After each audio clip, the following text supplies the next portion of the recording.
20,000 करोड़ का मामला क्या है जो राहुल गांधी संसदीय जाने के बाद भी देखिए 20,000 करोड़ का राज राहुल गांधी जी ने जान गया था। राहुल गांधी जी के पूरे उनका एक एक डिटेल देने के लिए तैयार थे।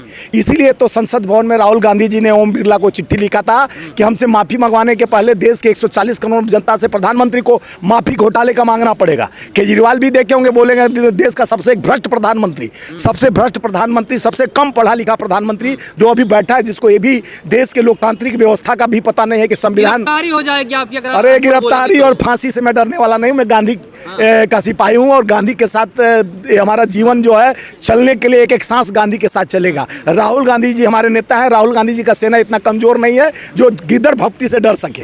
अरे तुम राहुल गांधी जी का सदस्यता आप ले लिए, उनको निकाल दिए पार्लियामेंट से, चाहे उनका घर छीन लो, लेकिन राहुल गांधी जी से सड़क पर चर्चा करेंगे, जनता के बीच जाके चर्चा करेंगे।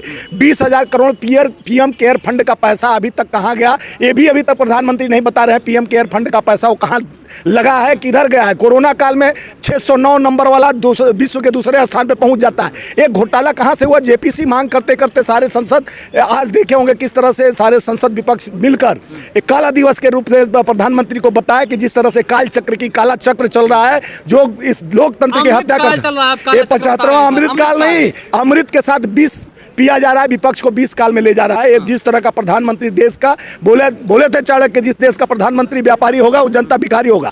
आज लोकतंत्र की हत्या हो रही है। लोकतंत्र में जिस तरह से प्रजातंत्र की बात नहीं, मन की बात थोपने का काम प्रधानमंत्री करते हैं कि मन की बात करो लेकिन जन जन की बात मत सुनो। जिस तरह से लोकतांत्रिक व्यवस्था और संविधान की धज्जियां उड़ाई जा रही है, जिस तरह से राहुल गांधी जी निरंतर आंख में आंख डाल के प्रहार करते रहे, प्रधानमंत्री को साबित करने पर तैयार थे कि चोरी कौन किया है, चोर का सीना, चोर का सरदार कौन, चोर का सरदार जिस तरह से सरदार बनने का कोशिश किया, वही राहुल गांधी जी ने उस चोर के लिए पार्लियामेंट में उस चोर को साबित करना चाह रहे थे कि 609 से दूसरे स्थान पर चोर का जो चोर मचा है शोर, जो कहता है कि जो हमारे देश का पैसा लेके मोदी, ललित मोदी और नीरव मोदी चौक से और विजय माल्या लोहे का फुर्र हो गए, तो चोर का सरदार तो वहीं भगे हैं। जो चौकीदार के चौकीदारी में जो चौकीदार सुनिए पहले मेरा बात सुनिए, जो चौकीदार के चौकीदारी में लेके फुर्र हो गए, तो ऐसा देश का चौकीदार मिला है कि देश का रेल सेल भेल सेल को सेल कर दिया। उसके बाद देश का 140 करोड़ जनता का विश्वास को जिस तरह से खत्म करने का काम, देश के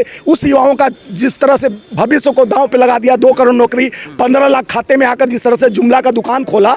आज वो लोकतंत्र में जिस तरह से हमारे देश का जनता पूछ रहा था, जिस तरह जनता की आवाज बनकर 4000 किलोमीटर राहुल गांधी जी पथ से पैदल चलकर कन्याकुमारी से कश्मीर तक जनता की बात जनता के बीच जाकर कहना शुरू किए, भय से, डर से, डरो मत राहुल गांधी जी का है। और नफरत के बाजार में मोहब्बत की दुकान खोल दिए थे, तो दुकान से डर लग गया इसको, नफरती बीज वालों को।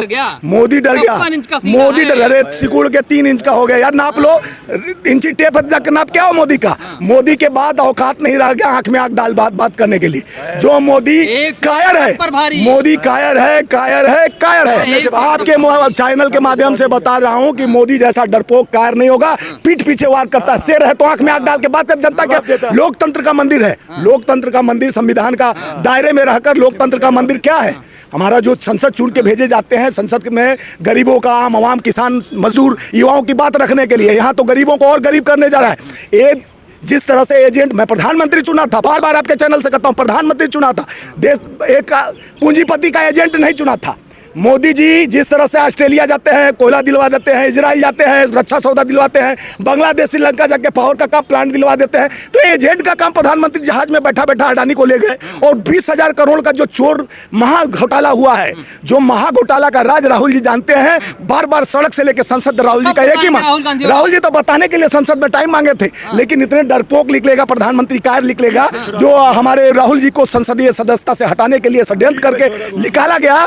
और निकाला गया, वो हमारे एक एक सिपाही जो यहाँ खड़े हैं, राहुल जी की आवाज में देश के जनता के बीच जाके हर दरवाजे पर दस्तक देंगे कि राहुल गांधी शेर हैं, डरपोक नहीं, गांधीवादी है, सावरकर नहीं है। राहुल गांधी जी जिस तरह से 20,000 करोड़ का बात कहे, तो उसको भनक लग गया कि अब चोर मचाए शोर। अब ये चोर जितने हैं, जितने देखे कि एक राहुल गांधी जी जब बोलना शुरू करते हैं, पूरा मंत्रिमंडल उनके पीछे खड़ा होकर जिस तरह से ऐसे लगता है कि हम विपक्ष हैं, यानी विपक्ष को निपक्ष मान लेते हैं, और खुद भाजपा वाले अपने को विपक्ष साबित करते हैं। जिस तरह से माफी मांगने के लिए सावरकर बताएंगे जब राहुल गांधी 20,000 करोड़ का मामला अरे आता है। बुलबुल पर चलकर सावरकर जब माफी मांगता था, जो जिस तरह से आप देख गोडसे की बात करने वाला गोडसेधारी हाफ चड्डी से फुल पैंट पे आ गए, तो जितना देश का पैसा है, देश का जितना स्तर गिर गया है इसके रहते हुए, जो जाके विदेशों में कहता है कि मैं शर्म आती है इस धरती पर पैदा, इस धरती को हम धरती माता बोलते हैं, इस धरती को गाली देने वाला प्रधानमंत्री जो विदेश के चीन जैसे भूमि पर जाके कहता हो मैं पैदा हुआ हूं, बहुत शर्म की बात में भारत में काश पैदा नहीं होता। अरे तुम भारत में पैदा होकर कुर्सी पर बैठे हो, उस कुर्सी पर तो उतार देना चाहिए। जो निर्लज्ज आदमी है जो भारत को खोज के उस कुर्सी पर बैठा हुआ है, उस कुर्सी पर बैठने वाला आदमी देश को जिस तरह से धुतकारता है तो देश का सम्मान करने वाला नहीं है। देश को तो उससे माफी मांगना चाहिए कि देश विदेशों के धरती पर जाके कहते हो 70 साल का अमृत काल का बात करता है, यहाँ 20 पिला पिला कर 75 साल पर कोचता है कि 75 साल का पाप मैं साफ कर रहा हूँ। अब निर्लजता का हद हो गया। अब देश के लोकतंत्र का बहाल होगा। राहुल जी के साथ आज पूरा विपक्ष, पूरा देश का, राहुल जी सांसद नहीं रह के, लेकिन आम आवाम ये सब देश का आवाज तो है। जनता का नेता ने पूरे भारत का विश्व मान रहा है कि राहुल गांधी जैसा ईमानदार और सशक्त, आंख में आंख डालकर लोगों का बात करने वाला बब्बर शेर कोई है तो राहुल गांधी। फंड के नाम पर लूट किया गया, ये लूट का और झूठ का सरदार का खिलाफ अगर आवाज उठाया कोई है तो राहुल गांधी जी ने आवाज उठाया। जब पार्लियामेंट में अडानी का रिश्ता और राहुल जी का रिश्ता पूछा गया तो रिश्ते को जिस तरह से गठबंधन हुआ है, 20,000 करोड़ का मामला है, 20,000 करोड़ का लूट हुआ है, उस लूट का जवाब देश का प्रधानमंत्री 140 करोड़ जनता को दे। ये पूरा भारत का जनता लोकतंत्र में विश्वास रखता है, संविधान में विश्वास करता है। प्रजातंत्र में जिस तरह से लोकतंत्र का लूट हुआ है, इस लूट का जवाब देना होगा। एक कायर प्रधानमंत्री देश को जिस तरह से हमारे नेता राहुल गांधी जी को बिना निराधार होकर तुरंत हटाने का हाल करने के लिए लड़ रहे थे, आंख में आंख डालकर बात कर रहे थे, उस लोकतंत्र को खत्म करने वाला जो है मोदी जी। आप लोकतंत्र के मंदिर में बैठकर झूठ बोलते हो, लोकतंत्र का गठबंधन करके, झूठ का गठबंधन करके चोरों को बचाते हो, चोर के लिए शोर मचाते हो, जात पात को आप भ्रम कब फैलाकर जिस तरह से राजनीति का अधूरीकरण करते हो। लेकिन इस राजनीति में, लोकतंत्र में संविधान बहाल होगा, लोकतंत्र की बात होगी। ऐसे झूठे जुमलेबाजों का दुकान बंद होगा। आज राहुल गांधी का घर भी जा रहा है। अभी रायपुर में अधिवेशन हुआ तो उसमें राहुल जी बोले थे कि मैं तो अगर ईमानदार नेता है राहुल गांधी जी, उनका खुद का घर भी नहीं है। लोकतंत्र में जितने हमारे देश के सिपाही हैं उनका हर घर राहुल जी के लिए खुला है। मैं भी आपके माध्यम से बोल रहा हूँ, मैं अपना घर द्वार सब राहुल जी को दे दूंगा रहने के लिए। राहुल जी का मैं सिपाही हूँ, मैं जहाँ रहता हूँ जिसमें पूरा घर उनके नाम से लिख दूंगा, क्योंकि राहुल गांधी जी देश के नेक इरादे से लेकर आगे बढ़ने वाले। राहुल गांधी जी 140 करोड़ जनता के ये हैं सबसे बड़े उम्मीद है। राहुल गांधी जी डरे नहीं हैं और बोले हैं मैं माफी वीर नहीं हूं, मैं सावरकर नहीं हूं, मैं गांधी हूं। तो गांधी का विचारधारा पूरे देश में खड़ा होकर गांधी के साथ लड़ेगा। माफी मांग रहे थे, सांसद ही बच जाती ना। अरे तो किसके बोले नहीं, राहुल गांधी जी अगर माफी मांग लेते महात्मा गांधी तो क्यों गाल बढ़ा देते थे, दाहिना पर मारो बायां, बायां पर मारो दाहिना। क्योंकि राहुल गांधी जी उसी गांधी के विचारधाराओं पर, नेहरू के विचारधाराओं पर चलने वाले हैं। माफी वीर नहीं है, वो लोकतंत्र के लिए अपने जान गंवा देंगे, प्राण त्याग देंगे, जननी के लिए, इस धरती के लिए। इंदिरा जी कहें कि मैं रहूं या ना रहूं, मेरे खून का एक एक कतरा देश के लिए कुर्बानी देगा और देश के लिए लड़ेगा।